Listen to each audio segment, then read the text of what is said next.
Hey, how's everyone doing today? It's the ever fantabulous Ash Coyote dropping another video for you to enjoy. Fantabulous, is that even a word? Anyways, today's topic is going to be a fun one because we will be talking about Furry Cons. So many furries everywhere! I mean, it's just like every fuzzy you could ever hope to hang out with. But the thing about Furry Cons is that there's a metric fox set of things to do with them. You could go to parties, hit up panels, do tons of photography, video collabs, music videos, and all sorts of fun silliness. Basically, a con is like a giant furry playground. There is such a blast. I love going to them so much. Who here's excited for MFF? Of course, with all that fun comes the simple fact that there are some things that you just don't do at Furry Cons. So today's video is going to be about some of the common mistakes furries make at their first cons and how to avoid them. Mistake number 1, fursuit etiquette. Fursuits are super awesome and cute and just fun to hug, right? One of the most common mistakes that I see people making at cons is being overly physical with fursuiters. Let's be real here, a fursuit is a character worn by a person. Yes, there is a real person in here. Don't hug your favorite suitor to death. Oh my god, are you the famous chip box? Oh, I'm gonna give you a hug, Ah! Mistake number 2, bad hygiene. We have all run into that furry. You know, the one, the musky husky. Furry cons are not the time to experiment with how long you can survive without a shower. Seriously? Gross. Day 1 of not taking a shower. This is day 5 of not taking a shower. This is day 14 of not taking a shower. This is day 30, not taking a shower. Mistake number 3, gossip. I know furry drama is a thing that spreads like wildfire in our fantabulously fuzzy fandom. This mistake is one that just ruffles everyone's feathers.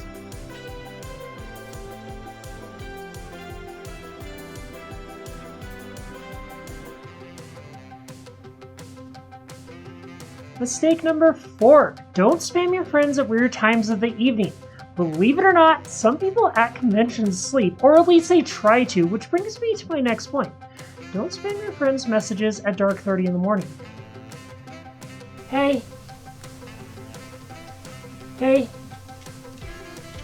what's up? Hey, stop. Hey, do you want to go grab burritos? I'm sleeping. Let's grab burritos. No, let's not grab burritos. It's 3 a.m. Let's get burritos. No, Come I'm on, trying to let's get sleep. burritos. Just let me sleep. Let's get burritos. Come on. Hey, No. hey.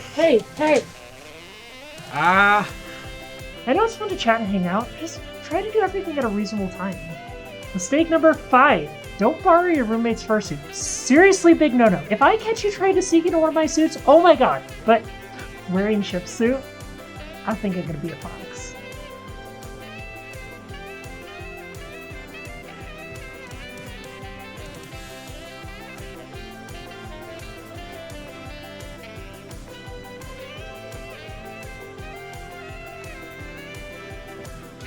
I'm a fox. I'm a fox. I'm a fox. I'm a fox. Now, to talk a little bit more seriously on this topic, let's hop over to chat with the foxiest fox to ever fox, Chip, with Chip Chats. Alright, before we get started, don't forget to hit that like button, boop that bell, and subscribe if you aren't already. Alright, welcome to Chip Chats. I'm Chip. And I'm Ash. So tonight we're going to be talking about silly con stories and other weird experiences that we've had over the years going to conventions. So Chip, you want to start off with one of yours? Oh man, well let's see. One of the crazy experiences I've had would be coming back from a convention.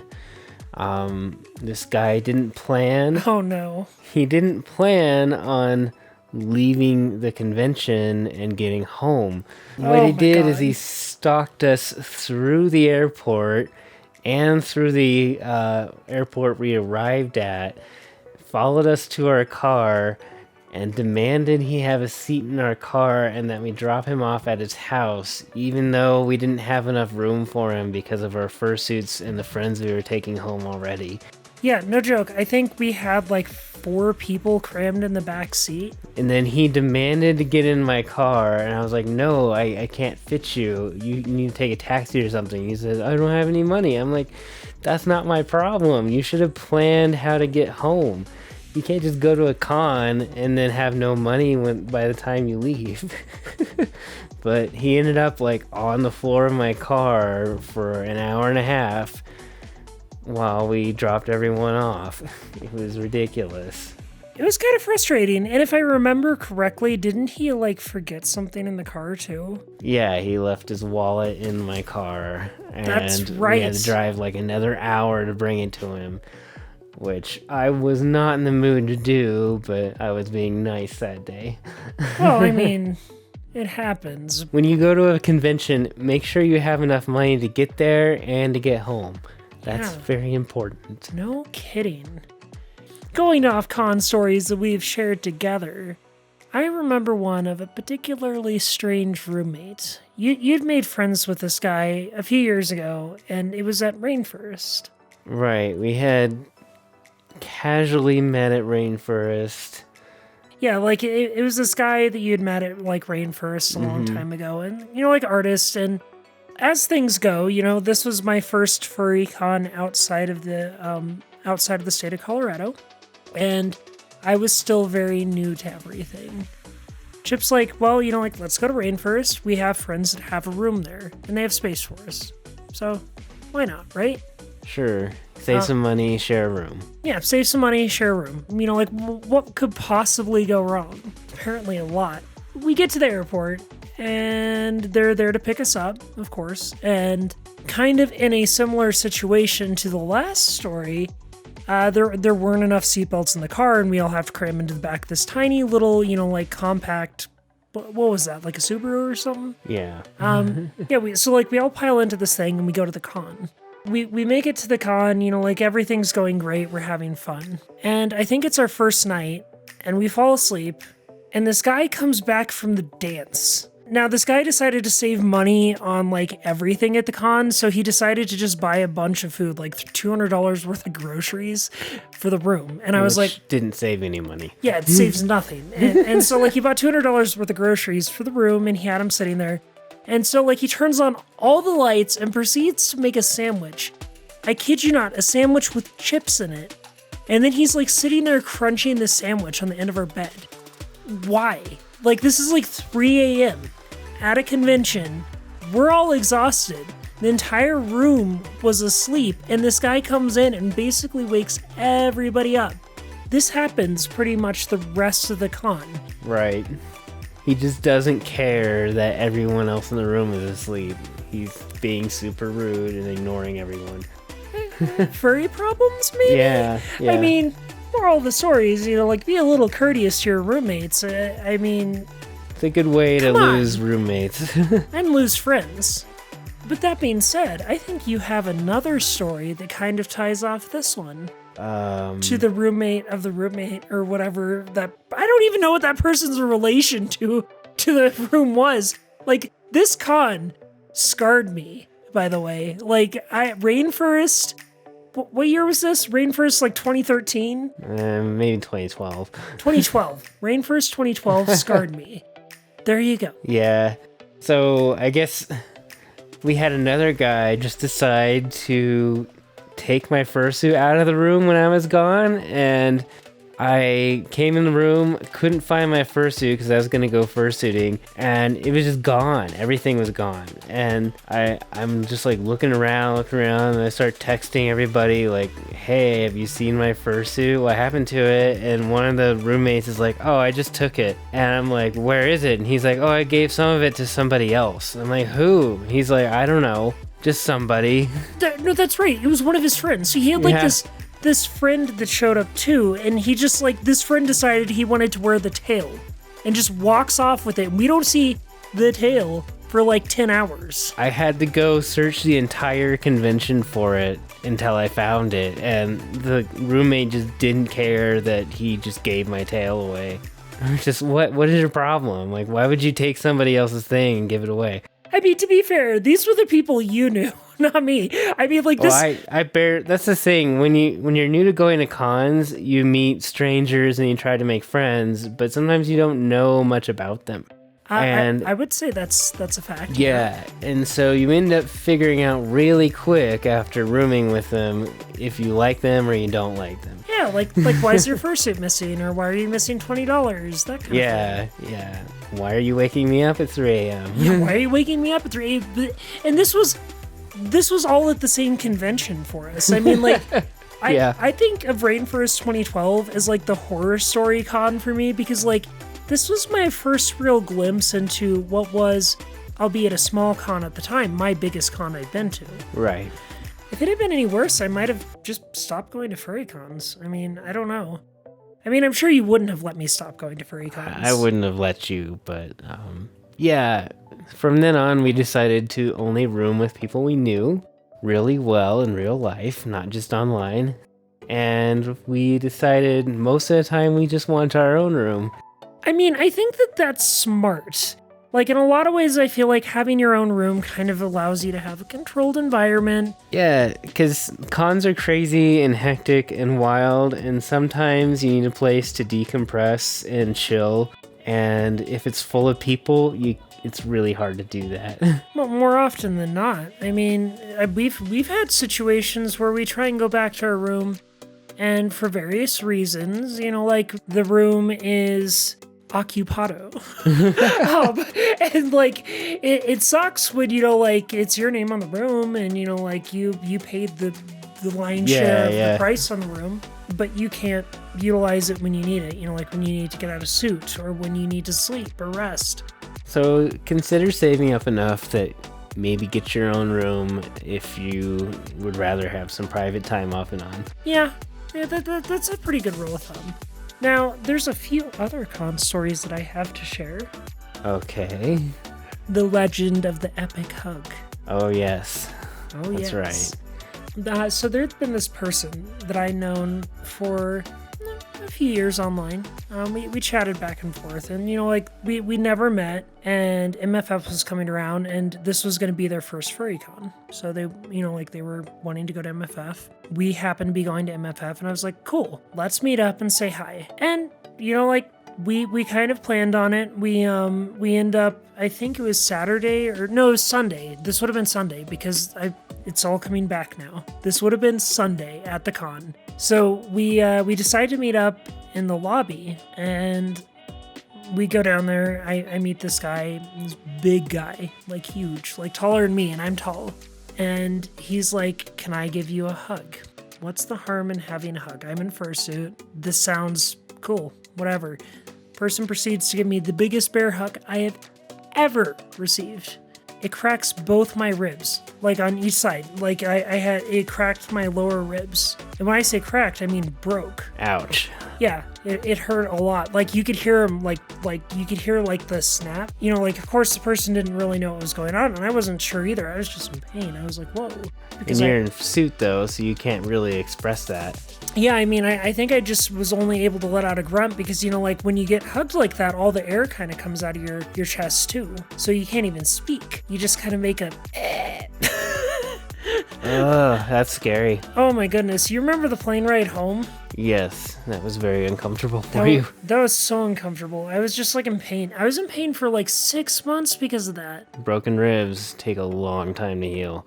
Yeah, I mean, I since had a conversation with the person, and, I told them what happened, and I got an apology, and all's good. Just, remember when you're trying to find your favorite fursuiter, those big bear hugs can hurt people. And I mean, I wasn't, this was pre-transition me. I was not a fragile person. Right. Like, I was pretty built and tough, should we say. Yeah. Yeah, and it happened to me. So, if it could have happened to me, it can happen to you. Guaranteed. Yeah, and don't lift people up. Just don't. People don't want to be lifted off the ground, usually. Or at the very least, be courteous, ask. Always ask if you're going to do something like that. Because that kind of event spoils not only the rest of that con, but I mean, it spoiled about 3 other conventions for me because it was hard for me to suit. Yeah, you couldn't suit because you were in pain. Yeah. This girl bought me a drink one time because she really, really liked me. She didn't buy you one drink. Okay, anyway, this girl bought me a drink called a cement mixer, which is possibly the worst kind of milkshake imaginable, and it only serves to make people sick, really. That doesn't qualify as a milkshake. I'm stopping you right there. A cement mixer is not a milkshake. It's like a milkshake with rum and all kinds of like things that curdle the milk in your stomach, so you end up getting real sick. And she thought it'd be like tasty or something for me. It just made me very, very sick. And honestly, if I knew what it was, I wouldn't have drank it. But I spent like that whole night just sick to my stomach in the bathroom. And yeah, don't get drinks from people you don't know, or don't drink things that you don't know what they are. Because that's always a recipe for disaster. Oh, God. So I've seen several different versions of this. Apparently one is Bailey's and lime juice. That sounds so nasty. It's really nasty. I think the one that I knew of was like whiskey and heavy cream, and it literally would curdle the milk in your stomach and turn it to cheese. That's like the one I had. And like, oh, God. Neither of us knew what that drink was, to be fair, but honestly, don't drink things if you don't know what they are. Well, yeah, that's generally a good rule of thumb, hun. We've had roommates, we were friends with in real life, but we never spent the night in the same room with them. And the problem was, we didn't know they were extreme snorers. And to be fair, it's a medical issue with them, and I'm sure it's difficult for them too, but we didn't get any sleep that entire convention. 4 nights in a row without sleep was kind of a disaster. Obviously, this hasn't been just one person. This isn't one individual. We've had this happen like 5 times. 5 or 6 times where people we knew pretty well, we were like, okay, it should be fine, and we get along with them. But then they snored like crazy. No, this isn't snoring. This isn't like sleep apnea. This is like a freaking chainsaw. Okay? It was like something that the room next to us could hear. Yeah, I mean, it was about as loud as my dad's snoring. Like my dad has like some sort of like deviated septum or something. And like, oh my goodness. Like, it is the loudest snoring in the world. Yeah. But this was pretty dang close. So, I don't know. Ask your friends if they snore. Or ask their friends if they snore. I would like to ask the audience if you have any tips for conventions, because we've only listed a few. I know there are hundreds of good tips for conventions. So, let us know in the comments if you have any tips that you prefer, and help us out. Yeah, I hope you all enjoy the rest of the episode. This is Ash Coyote. And I'm Jeff Fox. He's always so insightful, isn't he? I love that, Foxy. Now to change things up a little, I'm reworking Ask Ash into my main episodes.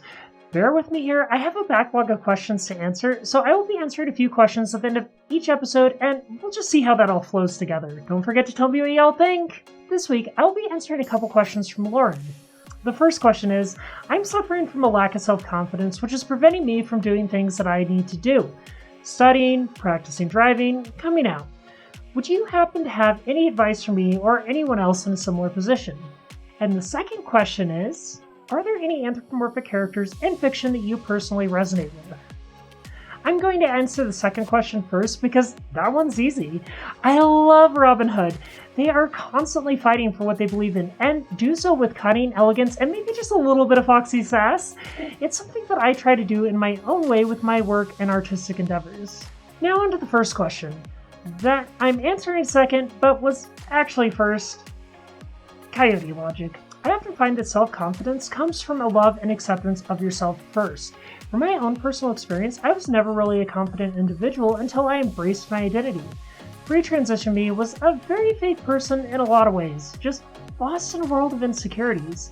I always thought I was being genuine, but it never felt that way, and other folks tended to notice. So my advice to you would be this. Be yourself as much as you are comfortable with. Try to explore the areas that you are having difficulty with as much as you can, and see if there are little things you can do to help minimize the stresses in them. Coming out is a huge one. I think you will find that all the other bits will just simply fall into place after you make it over that one big hurdle. That being said, you need to make sure that you are at a safe space to do so. Before coming out as trans publicly, I would do little things like dressing up as my gender around the house, using makeup, or styling my hair in a way that was more feminine to help me cope with my dysphoria. I hope this helped. Remember to be true to yourself and the rest will follow. So to wrap things up, remember cons are fun places to kick it with friends. Just don't get too wild. I hope you all enjoyed the video. Don't forget to hit that like button if you enjoyed it, drop a comment in the comment section below, and subscribe to my channel if you aren't already. Also, if you'd like to help me in my artistic endeavors, please consider donating to my Patreon. Just $1 a month is worth more than watching all the ads here on my channel. I hope you all have a fabulous day. Goodbye! A shout out to all my lovely patrons, starting with my superfans we have Diana DePry, Lazy Trash Panda, Beastly Drohan, Wolf Rider, Billy Daxter, and Cutter. Next, with my fans tier we have Dan Fox, Nova Halvern, and Solace Wolf. And finally, with my early access tier we have Cosmo, Scaleth, Shadowfaxy, Tyler Furlong, Tara Linus, Talijah, Edith Everett, Cockernell, Katie Rose, Runes and Kaz, Husky Heroine, Mitsukatsa Wild Rose. Thank you all so much for your support.